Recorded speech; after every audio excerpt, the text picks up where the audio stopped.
friends, family, coworkers, literally every stakeholder of the board of directors is here. This is perfect. And so, before we do dive in, I do want to start, seriously, guys, thank you for coming out to support us tonight. This is fucking awesome. Give yourselves a round of applause. I like that I can make you do shit. Everybody turn to the person on your left.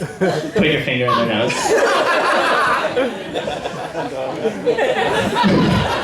Is somebody doing it? I can't actually see you, so I kind of have to assume you guys are getting loose enough. It's probably one or two. That's a win.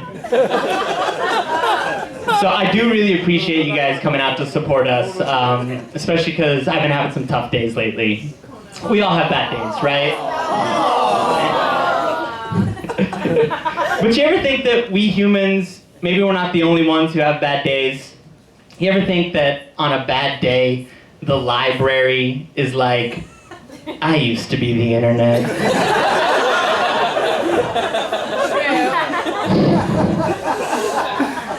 Now I mostly just let homeless people masturbate inside me. Shucks. When I get low, I reflect on that, and it helps give me a little perspective. Because, think about it. In less than one generation, the library went from vault of all human knowledge to vagrant cum dumpster.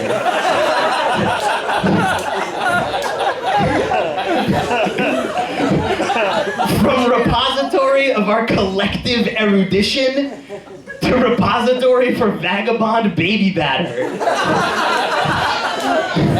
And that's a pretty precipitous decline in station. What else has followed that arc? The public library is like the Gary Busey of civic institutions.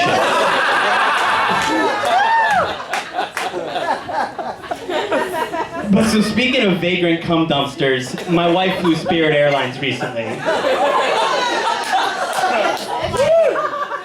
And so if you've never flown Spirit before, it's the equivalent of a flying meth lab. It's basically just a winged spittoon. How was this airline founded? Was there an aspiring attendant at a gas station bathroom? And they were like, I can parlay these skills into running a commercial airline.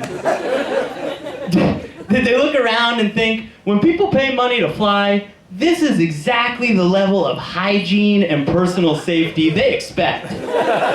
No, deserve. You board the plane for Spirit, and you're just immediately engulfed in this miasma of stale cigarettes and BO and sadness. They call that lovely bouquet the Gresham hat trick.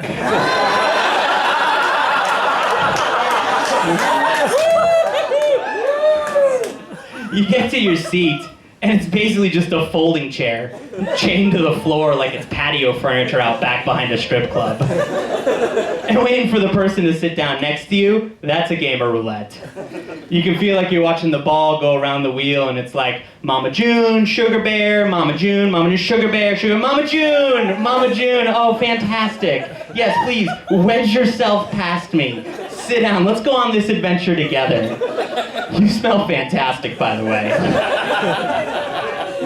You're watching people shuffle down the aisle, and I swear, if humanity is a ladder, then this is a parade of the bottom rung. Okay?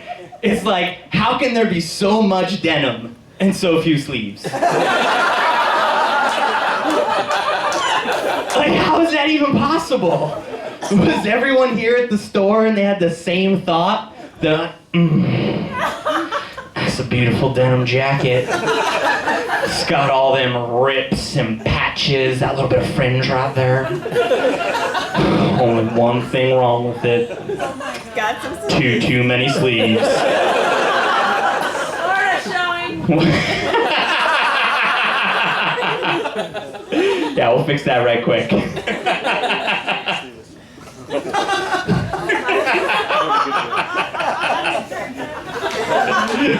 Behave. Actually, no, keep laughing. It works. But, so I mentioned my wife and her parents, my in-laws. Yeah, can we get a hand for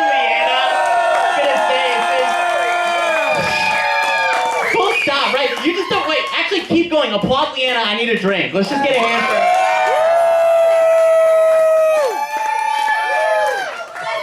That's for your wife, not you. Yeah, it's obvious. But Leanna, my wonderful wife, her parents, my in-laws, stayed with us recently. And now my wife's parents are Chinese, which makes sense because my wife is Chinese. Okay?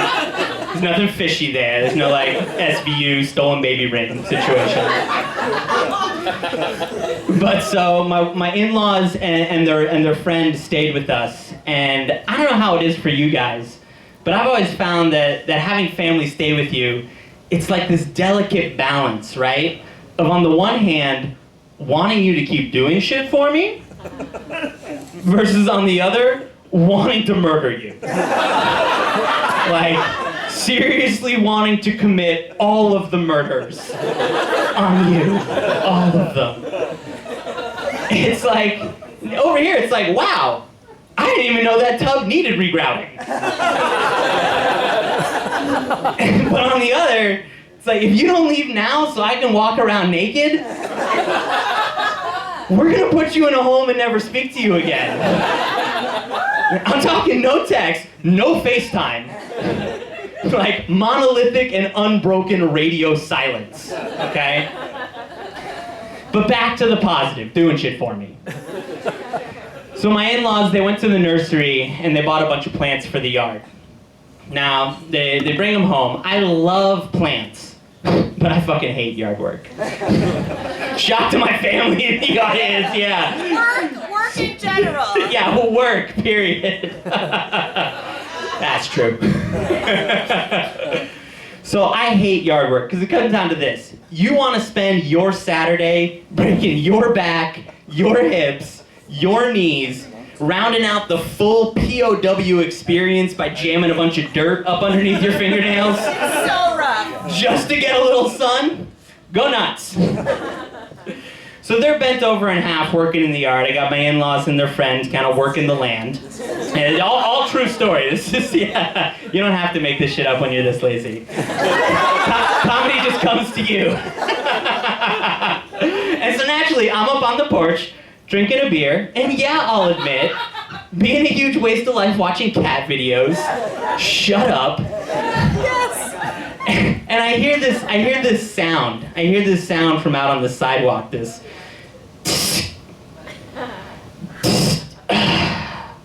And it's one of those sounds that kind of just bypasses your ears and goes directly into the anger center of your brain. You know, like you don't even know what you've processed and you're leaping up to charge downhill like a silverback gorilla. It's like one of those. But so I control myself. I look up and I see this woman. And she's looking at my in-laws and their friend, bent in half. And she's looking at me up on the porch, giggling like an imbecile. And I realize, I must look like I'm running the worst off-book landscaping company on the planet. And when I say the worst, I mean, because like, this crew has 2 centuries between the 3 of them. Okay? They're like a couple little pieces of beef jerky with gardening tools attached. It's like 3 little Slim Jims with spades and trowels stuck on there. They're great. They buy us shit. It's awesome. But no, you know, I am getting kind of mellower as I get older. But yeah, for those of you who know me, I'll just let you process.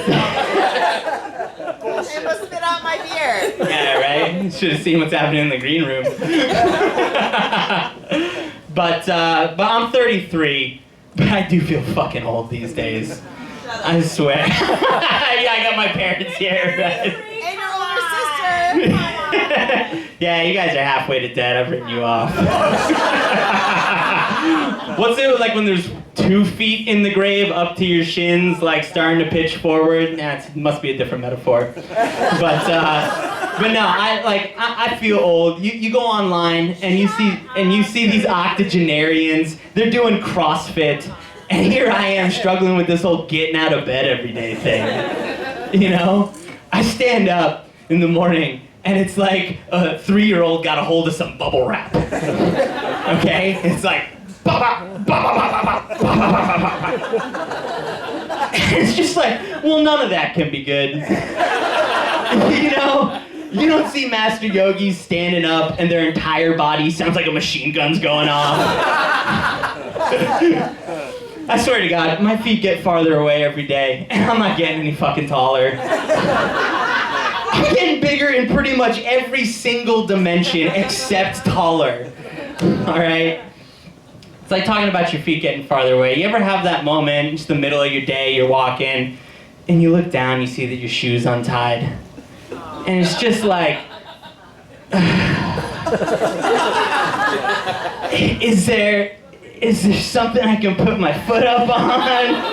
Like, is there a small child around who needs the practice? Maybe I can Tom Sawyer them into doing this for me?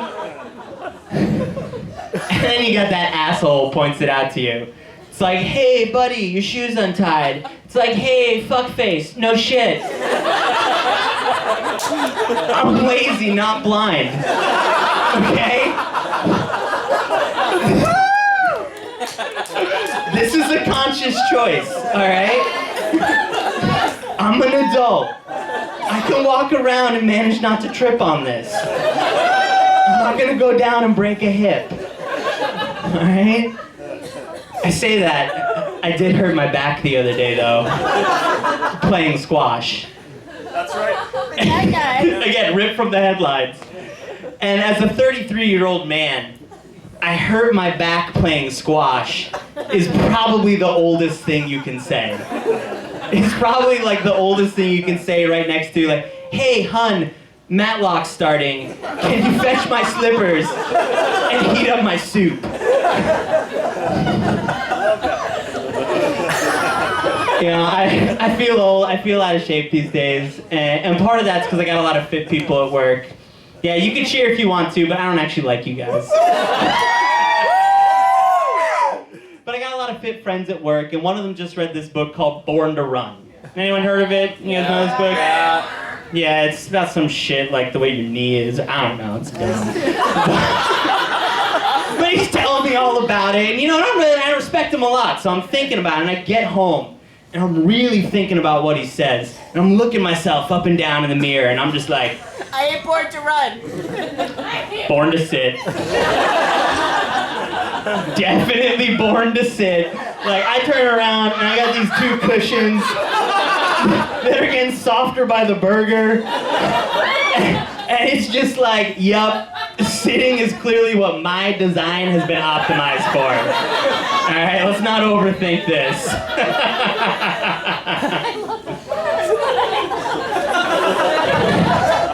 Anyone else here born to sit? I got some comrades. Yeah, we're a sclerotic dying nation. Somebody's got to do it. As he has a beer, whatever. It's good to say. So, you know, as I get older, I am mellowing, but one thing that still really annoys the fuck out of me is reality TV. I swear to God.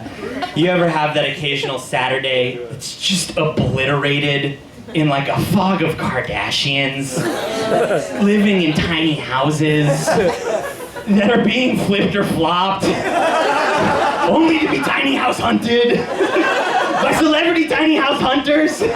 Which brings us back to the Kardashians, except this time it's a spin-off series. And I fucking hate reality TV. So you're probably asking yourself, well, Jamie, then why do you watch it? Hey, asshole, great fucking question. I watch reality TV by virtue of having cable and having a wife. Okay, well, I had a wife when I started that joke. We're gonna see where we land at the end.